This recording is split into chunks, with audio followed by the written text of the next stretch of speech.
Hi friends, welcome to Arya career academy. आज हम लोग करेंगे करेंट अफेयर 1 मार्च 2019 का। और अगर अभी तक आप मेरे चैनल को सब्सक्राइब नहीं किए हैं तो सब्सक्राइब कर लीजिए और बेल आइकन को दबा दीजिए ताकि कोई भी नोटिफिकेशन अपडेट होता आपको वीडियो मिलता रहे। चलिए अब देखते हैं। सबसे पहले कल के क्वेश्चन का आंसर देख लेते हैं। कल आपसे क्वेश्चन पूछा गया था, ऑस्कर पुरस्कार 2019 में निम्नलिखित में से किस फिल्म को सर्वश्रेष्ठ फिल्म का पुरस्कार मिला। करेक्ट आंसर था ग्रीन बुक। और इसके डायरेक्टर कौन थे? पीटर फेयरली जो थी ये इसके डायरेक्टर थे। तो यहाँ पर दो क्वेश्चन पूछा जा सकता है, डायरेक्टर का नाम भी पूछा जा सकता है, तो इसको भी आप लोग याद कर लीजिएगा। चलिए अब चालू करते हैं आज का सेशन। उससे पहले आप लोग लाइक बटन को दबा दीजिए और जितने लोग एटलीस्ट वीडियो देखते हैं बेल आइकन को प्रेस कर दीजिए, चैनल को सब्सक्राइब जरूर कर लीजिए। आप ही लोग के लिए इतना मेहनत किया जाता है तो इतना तो आप कर ही सकते हैं। चलिए अब आज का क्वेश्चन, सबसे पहला क्वेश्चन देखते हैं। महमूद बुहारी किस देश के राष्ट्रपति पुनः निर्वाचित हुए? तो इसका करेक्ट आंसर हो जाएगा नाइजीरिया। अब देखिए यहाँ पर आप ग्रीन कलर का जो देख रहे हैं यही है नाइजीरिया, और यहाँ पर देख लीजिए ये भारत है, ये डिस्टेंस है नाइजीरिया और भारत का।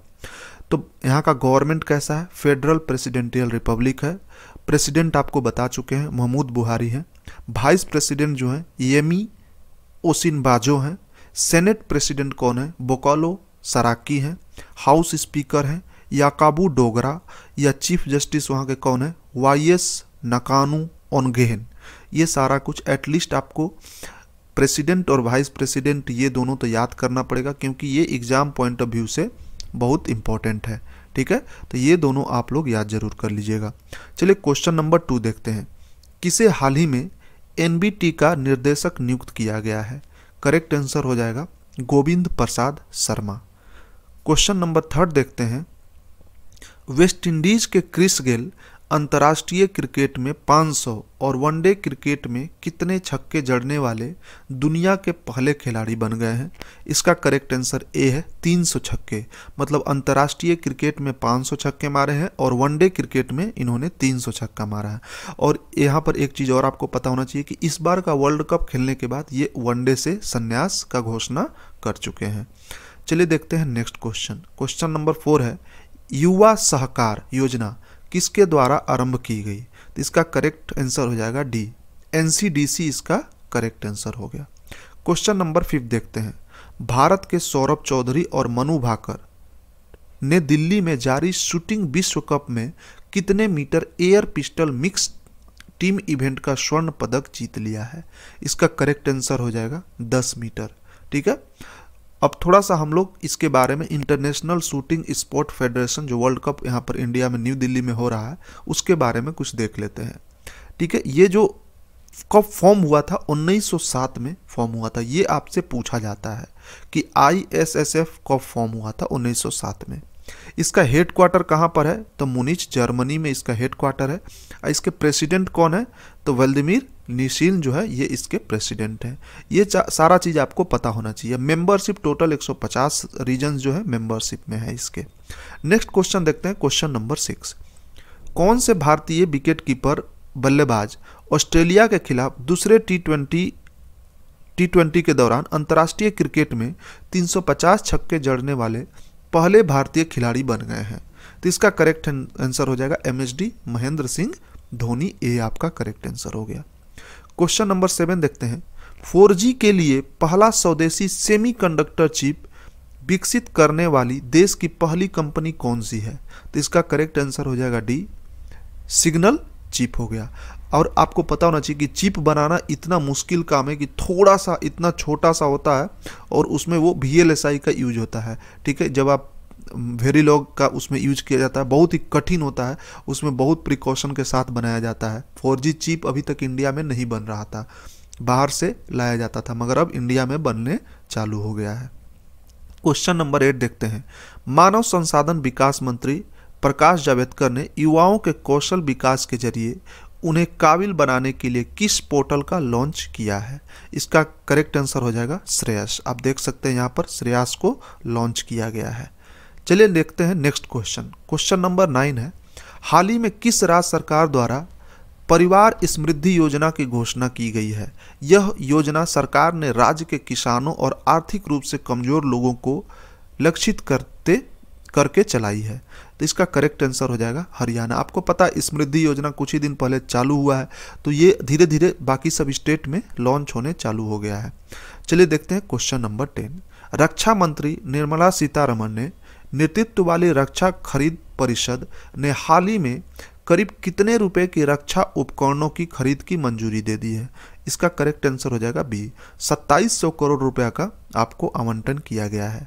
मतलब कि रक्षा मंत्री द्वारा उपकरणों मतलब कि सामान इंस्ट्रूमेंट जो होता है, जैसे मान लीजिए गन हो गया या फिर बुलेट प्रूफ हो गया, ये सारा कुछ उपकरण खरीदने के लिए 2700 करोड़ रुपया का मंजूरी दिया गया है। चलिए स्टैटिक क्वेश्चन देखते हैं, और अगर अभी तक आप लाइक नहीं किए वीडियो को तो लाइक जरूर कर दीजिए, ठीक है।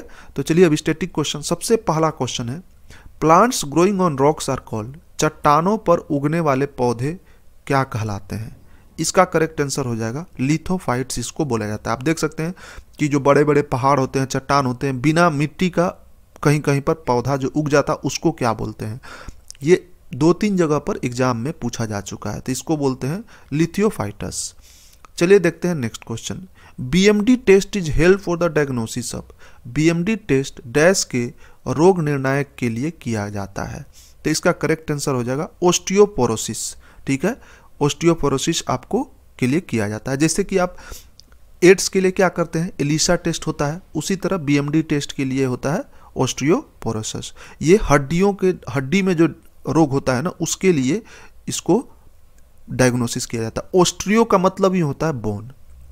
चलिए देखते हैं, चलिए नेक्स्ट क्वेश्चन देखते हैं। शिरडी साईं बाबा टेम्पल, इसको बनाया गया था 1922 में, और ये कहाँ पर है? महाराष्ट्र में स्थित है, और ये डिवोटी फ्रॉम नागपुर जो थे गोपाल राव, उनके द्वारा बनाया गया था।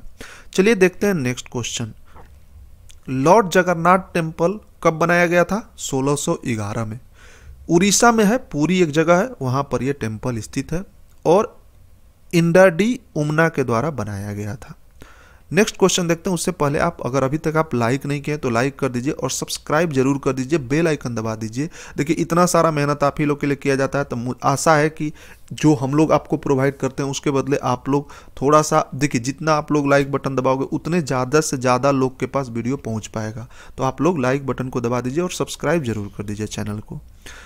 NH-12 के बारे में देखते हैं। NH-2 हम डेली आपको 2 NH के बारे में बताते हैं लगभग, जब तक कंप्लीट नहीं हो जाएगा तब तक धीरे धीरे आपको रिवीजन कराते चलेंगे और बताते चलेंगे जी।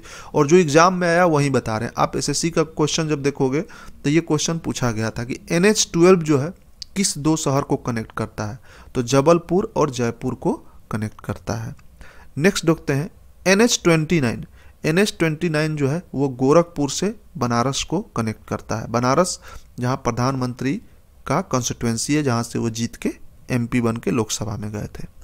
चलिए देखते हैं नेक्स्ट, विंग्स ऑफ फायर। ये बुक आपको पता है एग्जाम पॉइंट ऑफ व्यू से बहुत इंपॉर्टेंट है। अग्नि की उड़ान हिंदी में इसको बोलते हैं। विंग्स ऑफ फायर ये बुक किसके द्वारा लिखा गया था? तो APJ अब्दुल कलाम के द्वारा लिखा गया था। फॉर्मर हम लोग के प्रेसिडेंट थे जो डेट कर गए। 1999 में इस किताब को लॉन्च किया गया था। नेक्स्ट देखते हैं 2006 में एक किताब APJ अब्दुल कलाम के द्वारा लॉन्च किया गया, तो वो है इनडोमिटेबल स्पिरिट, ठीक है। ये सबसे ज़्यादा बिकने वाला इनका कॉपी मतलब कि बुक था अग्नि के उड़ान के बाद। चलिए देखते हैं नेक्स्ट क्वेश्चन। तो चलिए अब रिवीजन कर लेते हैं कल के क्वेश्चन का, और लाइक बटन को जरूर दबा दीजिए। तो आज का सबसे पहला क्वेश्चन, कल रिवीजन का पहला क्वेश्चन है, प्रधानमंत्री द्वारा दिल्ली के इस्कॉन में उद्घाटन की गई विश्व की सबसे बड़ी भगवत गीता का वजन कितना है? तो 800 किलोग्राम है। यहाँ पर आप देख सकते हैं उद्घाटन किया गया है। तो ये भी क्वेश्चन पूछा जाता है कि विश्व का सबसे बड़ा भगवत गीता कहाँ पर स्थित है, कौन से देश में है? तो वो भारत में कहाँ पर? न्यू दिल्ली में। और न्यू दिल्ली में कहाँ पर? तो इस्कॉन टेम्पल में स्थित है। चलिए देखते हैं क्वेश्चन नंबर 2, स्वास्थ्य इम्यूनाइज्ड इंडिया अभियान का एम्बेसडर किसे बनाया गया? करीना कपूर खान इसका करेक्ट आंसर हो गया। क्वेश्चन नंबर 3 देखते हैं, economics times global business summit 2019 का आयोजन किस शहर में किया गया? तो न्यू दिल्ली इसका करेक्ट आंसर हो जाएगा। ब्राइट पुरस्कार किस क्षेत्र में प्रदान किया गया? तो जय प्रौद्योगिकी जो है इसमें प्रथम मतलब कि दिया गया। ए आपका करेक्ट आंसर हो जाएगा। लाइक बटन को दबा दीजिए और बेल आइकन को दबाना नहीं भूलिए, ठीक है। चलिए अब नेक्स्ट क्वेश्चन देखते हैं। क्वेश्चन नंबर 5, किस जगह पर 26 फरवरी 2019 को स्किल साथी यूथ कॉन्क्लेव का आयोजित हुआ? भुवनेश्वर इसका करेक्ट आंसर हो जाएगा। क्वेश्चन नंबर 6 देखिए, केंद्र सरकार ने प्रधानमंत्री आवास योजना के तहत हाल ही में कितने घरों का निर्माण की मंजूरी दी है? करेक्ट आंसर हो जाएगा 5 लाख घरों का। क्वेश्चन 7 देखिए, डीआरडीओ द्वारा भारत की किस जमीन से हवा में त्वरित मार करने वाली मिसाइल का हाल ही में परीक्षण किया गया? तो इसका करेक्ट आंसर हो जाएगा बी, QRSAM का। क्वेश्चन नंबर 8 देखते हैं, हाल ही में शुरू किया गया गर्भइनी मिशन का क्या उद्देश्य है? मातृ और शिशु स्वास्थ्य का बढ़ावा, मतलब कि माता और उसके बालक का जो गर्भ में है उसके स्वास्थ्य को कैसे इंप्रूव किया जाए, उसके लिए इस प्रोग्राम को लॉन्च किया गया, इस मिशन को लॉन्च किया गया। क्वेश्चन नंबर 9 देखिए, हाल ही में शुरू किया गया INDCP मिशन का लक्ष्य क्या है? टीका विकास इसका लक्ष्य है। क्वेश्चन नंबर 10 देखिए, आतंकी फंडिंग रोकने में असफल रहने के कारण किस देश के FATF financial action task force, ये पूछा जा सकता है कि FATF का फुल फॉर्म क्या होता है? फाइनेंशियल एक्शन टास्क फोर्स, इसको याद कर लीजिएगा, ने ग्रे लिस्ट में ही रहने का निर्णय लिया है। तो पाकिस्तान इस। चलिए क्वेश्चन नंबर 11 देख लेते हैं, निम्नलिखित में से किस भारतीय उद्योगपति को हाल ही में हुरून की टॉप 10 अमीर लोगों की सूची में स्थान हासिल हुआ है? मुकेश अंबानी इसका करेक्ट आंसर हो गया। चलिए क्वेश्चन ऑफ द डे देखते हैं। तो क्वेश्चन ऑफ द डे है जिसका आप लोगों को इसका करेक्ट आंसर देना पड़ेगा और कमेंट सेशन में इसका, हमको आशा है कि सारे लोग को इसका आंसर पता होगा। The chemical composition of diamond is, हीरे का रासायनिक संरचना क्या है? ऑप्शन है ए कार्बन, बी नाइट्रोजन, सी निकल या डी जिंक। तो इसका करेक्ट आंसर आप लोग कमेंट सेशन में जरूर दीजिएगा। ये क्वेश्चन 2 दिन पहले आपको हम बता चुके हैं, करंट अफेयर में स्टैटिक क्वेश्चन में ये क्वेश्चन ऑलरेडी आपको बताया जा चुका है। Thank you for watching, share and subscribe और चैनल से जुड़ जाइए, बेल आइकन को जरूर प्रेस कर दीजिए। चलिए थैंक